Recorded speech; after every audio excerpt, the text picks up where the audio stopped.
Shri Gayatri tours and travels Chardham Yatra complete travel plan. మళ్ళీ petrol కష్టాలు మొదలవబోతున్నాయి. భారత్లో హార్మోజ్లో భారత నౌకలు నిలిచిపోయాయి. దీంతో కూడా ఇప్పుడు భారత్కి కొత్త టెన్షన్ వచ్చి పడింది. హార్మోజ్ జలసంధి వద్ద 17 భారత నౌకలు నిలిచిపోయాయి.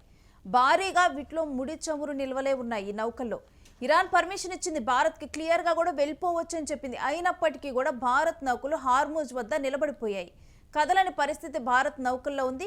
ఇక భారత ఇంధన భద్రతపై యుద్ధ ప్రభావం క్లియర్ కట్గా కనిపించబోతుందనే వార్తలు ఊపందుకున్నాయి.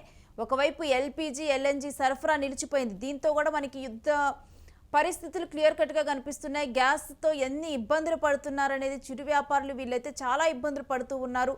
ఈ క్రమంలో ఇక పెట్రోల్ కష్టాలు మొదలవబోతున్నాయా అనే కొత్త ఇప్పుడు అంశం మొదలైందని చూడాలి. భద్రతా కారణాలతోనే ఈ ఇంధన నౌకలు కదలటం లేదన్నట్టు తెలుస్తోంది. ఒకవైపు ఇరాన్ భారత్ నౌకలకు పర్మిషన్ ఇచ్చినా కానీ దేశీయంగా చమురు ధరలకు పెరిగే ముప్పు మనకి కనిపిస్తోంది. పెట్రోల్, డీజిల్ ధరలపై సామాన్యులైతే ఆందోళన చెందుతున్నారు.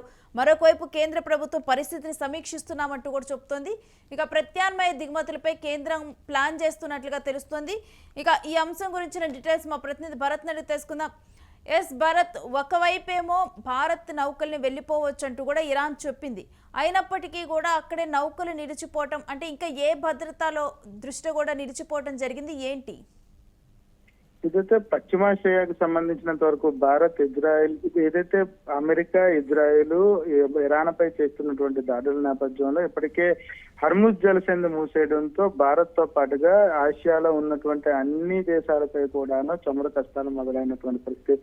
గడిచిన 5 నెలల నుంచి కూడాను పూర్తిగా కూడా హర్ముజ్ జలసంధి మూసేయడంతో పాటుగా తీవ్ర ఇబ్బందులు ఎదుర్కొంటున్నటువంటి సిచ్యువేషన్ అయితే కనిపిస్తుంది. భారత్ లో ఇప్పటికే ఎల్పీజీ ధరలను డొమెస్టిక్ కి సంబంధించినంత వరకు 60 రూపాయలు, కమర్షియల్ కి సంబంధించినంత వరకు 150 రూపాయలు పెంచుతూ ఇప్పటికే ఆదేశాలు జారీ అయినటువంటి సిచ్యువేషన్. ఈ నేపథ్యంలోనే ఏదైతే హర్ముజ్ జలసంధి వద్ద సుమారు 17 నౌకలు భారీగా ఉన్నటువంటి చమురు నిల్వలతో నిలిచిపోయినటువంటి పరిస్థితి.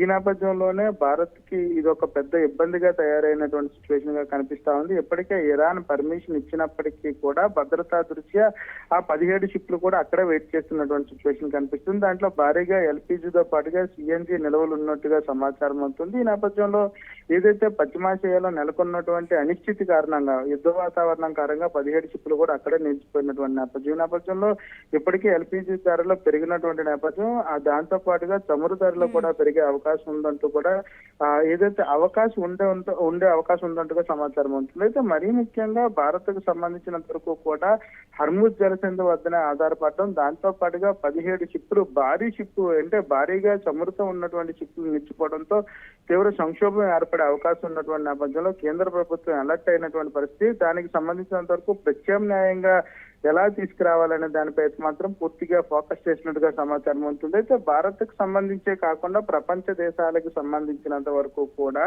20% చమురు నిల్వలకు సంబంధించినంత వరకు ఆ మార్గం గుండానే ప్రయాణం చేస్తున్నటువంటి సిచ్యువేషన్. అయితే ఇజ్రాయెల్, అమెరికా చేస్తున్నటువంటి యుద్ధ నేపథ్యంలో ఇరాన్ పూర్తిగా కూడా హర్ముజ్ జలసంధిని మూసి 5 వారాలు పూర్తవుతున్నటువంటి నేపథ్యం. ఈ నేపథ్యంలోనే ఆ పెట్రోల్ కష్టాలు మొదలయ్యే అవకాశం ఉన్నటువంటి పరిస్థితి అయితే కనిపిస్తా ఉంది. ఇప్పటికే ప్రత్యామ్నాయ మార్గాల ద్వారా దృష్ట్యా అంటే ఇప్పుడు ఇరాన్ మిగిలినటువంటి దేశాలకు సంబంధించినటువంటి నౌకల విషయంలో కూడా దాడులు చేస్తూ ఉంది. అమెరికా కూడా దాని మీద పట్టు కోసం అయితే ఇటు నుంచి దాడులు చేస్తుంది. ఈ క్రమంలో అంటే వచ్చేటువంటి నౌకల మీద ప్రమాదశాత్తు ఆ దాడి జరిగిద్దనే భయంతోనా నిలిచిపోవటం? ఏదైతే భారత్ సంబంధించినంత వరకు పూర్తి స్థాయిలో నిల్వలతో పూర్తిగా సామర్థ్యంతో వస్తున్నటువంటి 17 నౌకలకు కూడా ఏదైతే ట్రంప్ కీలక వ్యాఖ్యలు చేసినటువంటి పరిస్థితి, మంగళవారం అర్ధరాత్రిలోగా హర్ముజ్ జలసంధిని తెరవకపోతే పూర్తిగా కూడా తమ యొక్క దాడులను పెంచుతాం, అదే విధంగా ఇరాన్ ని మొత్తం కూడా భూమట్టం చేస్తామంటూ కూడా చెప్పినటువంటి నేపథ్యం. ఈ నేపథ్యంలో ఇరాన్ కూడా పూర్తిగా కౌంటర్ ఇచ్చినటువంటి పరిస్థితి. అమెరికాకు సంబంధించిన బలగాలు ఎవరు వచ్చినా సరే శవపేటిక ద్వారా పంపిస్తామంటూ కూడా చెప్పినటువంటి నేపథ్యం. ఈ నేపథ్యంలోనే 17 నౌకలు ఏవైతే ఉన్నాయో భద్రతా కార్యాల దృష్ట్యా, ఎందుకంటే హర్ముజ్ జలసంధి మూసి దాదాపు 5 వారాలు పూర్తవుతున్నటువంటి నేపథ్యం. ఈ నేపథ్యంలోనే భారత్ క్లియరెన్స్ వచ్చినా అక్కడ వెళ్ళేటటువంటి షిప్లకు సంబంధించినంత వరకు ఇప్పటికే 5 వారాల నుంచి చాలా పెద్ద సంఖ్యలో అక్కడ నౌకలు వేచి చూస్తున్నటువంటి పరిస్థితి. భారత్ సంబంధించి పర్మిషన్ వచ్చినప్పటికీ కూడా ఆ నౌకల్ని తప్పించుకుని వెళ్ళేటటువంటి పరిస్థితుల్లో యుద్ధ వాతావరణం రీత్యా, భద్రతా కారాల రీత్యా ఏవైనా పేలుళ్లు సంభవించే అవకాశం ఉందంటూ కూడా 17 షిప్లు కూడా అక్కడే హర్ముజ్ జలసంధిలో ఉండిపోయినటువంటి నేపథ్యం. ఈ నేపథ్యంలో భారత్ అలర్ట్ అయినటువంటి సిచ్యువేషన్. ఏదైతే ప్రత్యామ్నాయ మార్గాల ద్వారా పెట్రోల్ డీజిల్ ని తీసుకురావడంతో పాటుగా ఎల్పిజి సిఎన్జి కష్టాలను బయటికి తెచ్చేందుకు ఏదైతే భారత్కు సంబంధించినంత వరకు పూర్తి స్థాయిలో ఈ వినియోగదారులు ఎవరైతే ఉన్నారో వినియోగదారులు ఇబ్బందులు తలెత్తకుండా ఉండే విధంగా కూడా చర్యలు చేపడుతున్నటువంటి పరిస్థితి. కానీ హర్ముజ్ జలసంధి వద్ద భారీగా ఉండేటటువంటి చమురు నిల్వలతో 17 షిప్లు ఉండిపోవడం ఒక పెద్ద సమస్యగానే చెప్పాల్సినటువంటి పరిస్థితి అయితే కనిపిస్తా ఉంది. దీన్ని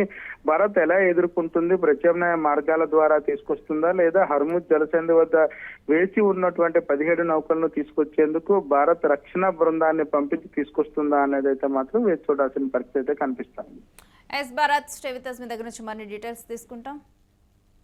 ఇక భారత్ నౌకలు అయితే ఇప్పుడైతే హార్ముజ్ జలసంధి వద్ద నిలిచిపోయాయి. ఎందుకంటే అమెరికా ఒకవైపు డెడ్ లైన్ విధిస్తుంది ఇరాన్కి, మరొక వైపు ఇరాన్ కూడా అంతే దూకుడుగా వెళ్తూ ఉంది. ఒకవేళ గనక వీళ్ళిద్దరి మధ్య గనక దాడులు ప్రతిదాడులు గనక హార్ముజ్ జలసంధి వద్ద కొనసాగితే గనక దాంట్లో గనక ఈ యుద్ధ నౌకలు గనక చిక్కుకుంటే, ఒకవేళ గనక అనుకోనిది ఏదైనా జరిగితే గనక దాంట్లో ముందుగానైతే అక్కడ ఉన్నటువంటి మన సిబ్బంది, ఆ దాంట్లో ఉన్నటువంటి ఆ నేవీలో ఉన్నటువంటి సిబ్బంది, ఆ నౌకలో ఉన్నటువంటి వారికి ప్రమాదం. దాంతోపాటు దాంట్లో ఉన్నటువంటి కోట్ల విలువ చేసే సరుకు, కొన్ని బ్యాలన్ల చమురు అనేది కూడా పూర్తిగా కూడా వృధాగా పోతుంది.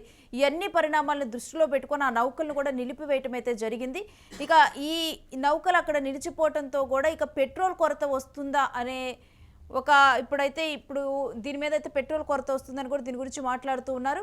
మరి దీని మీద గతంలో ఏ విధంగానైతే మనకి పెట్రోల్ కానీ ఇవి కొరత లేదంటూ కూడా మోదీ చెప్పడం జరిగింది. దీని మీద కేంద్ర ప్రభుత్వం ఏమైనా క్లారిటీ ఇస్తే కానీ తెలుస్తుంది. మరొక వైపు ఆ నౌకలను కూడా సేఫ్గా తీసుకొని వచ్చేందుకైతే ఇప్పుడు ప్రభుత్వం చర్యలు చేపడుతూ ఉంది.